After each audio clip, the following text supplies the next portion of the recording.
The shadows behind the spotlight. Reid, Usher, and the adults who paved the path to Diddy. In the ever-turning wheel of music industry scandals, one name has dominated headlines in recent months, seen Diddy Combs. From unsettling allegations to resurfaced footage and witness testimonies, Diddy has become the central figure in a growing storm of controversy involving predatory behavior, abuse of power, and manipulation. And amid all the noise, Usher's name has repeatedly come up, specifically the time when he, as a young teenager, was sent to live with Diddy under the guise of mentorship. The public's attention has largely fixated on Diddy's behavior, but an equally important question is now rising to the surface. What about the other adults who were there? Who facilitated Usher's early exposure to that world, and why aren't they being held accountable? At the heart of this reckoning stands Reid, a music mogul who helped launch Usher's career and was instrumental in orchestrating the young artist's move to Diddy's orbit. And now, according to circulating rumors, Usher's own mother, Janetta Patton, is allegedly pointing fingers at Reid for putting her son in harm's way. But here's where it gets even more complicated. Wasn't Janetta herself the manager at the time? If so, then this is a case of the pot calling the kettle black, and a deeper dive is needed into the chain of decisions that led Usher down that controversial path. The origins of a star. Usher's rise in the music industry began when he was just a child. His voice, stage presence, and charm captured the attention of many. But it was Reid, co-founder of LaFace Records, who signed him at the tender age of 14.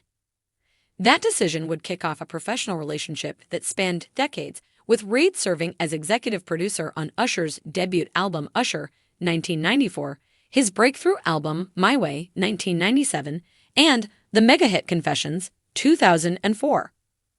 Reid wasn't just a business figure in Usher's life. He was a mentor, a guide, and someone whose influence extended far beyond studio walls.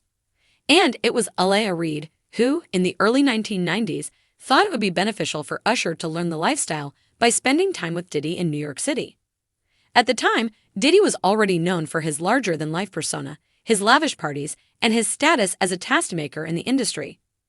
This opportunity, known as Puffy's Flavor Camp, was meant to immerse Usher in the world of entertainment, allegedly to give him the seasoning he needed to become a star. But what exactly was he being exposed to?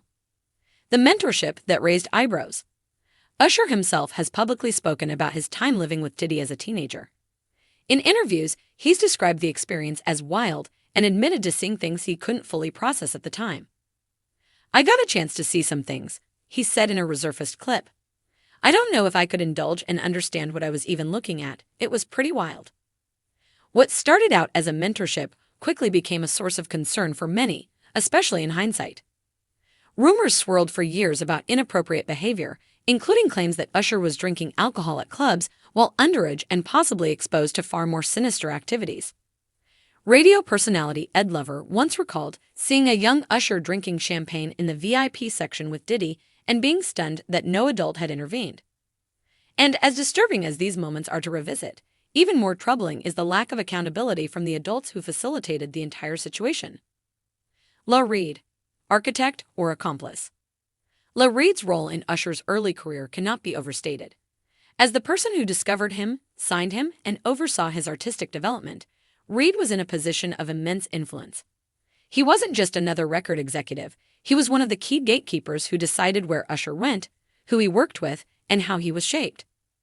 So, when Reid decided to send a 14-year-old Usher to live with Diddy, it was more than a business move. It was a life-altering decision. And now, as disturbing revelations about Diddy continue to emerge, people are starting to ask, what did Reid know? Was he unaware of Diddy's behavior behind closed doors, or did he knowingly put Usher in harm's way for the sake of building an image? Even if one were to give Reid the benefit of the doubt and assume he had no idea what would happen, the question remains, why aren't people questioning his judgment more aggressively? Why has he largely escaped scrutiny while Diddy takes the fall alone?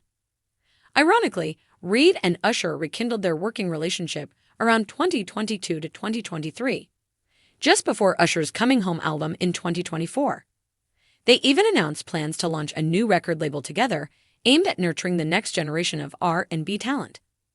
But as this new chapter begins, it's impossible to ignore the unresolved questions about the foundation on which their partnership was built. The role of the mother. Janetta Patton's silence. Adding another layer to this tangled story is Usher's mother, Janetta Patton. Often portrayed as a devoted mother and savvy momager, Janetta managed Usher's career during his formative years.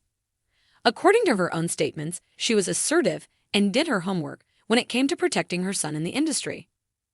But if that's the case, how did she allow a teenage Usher to live with a grown man whose lifestyle was notorious, even back then?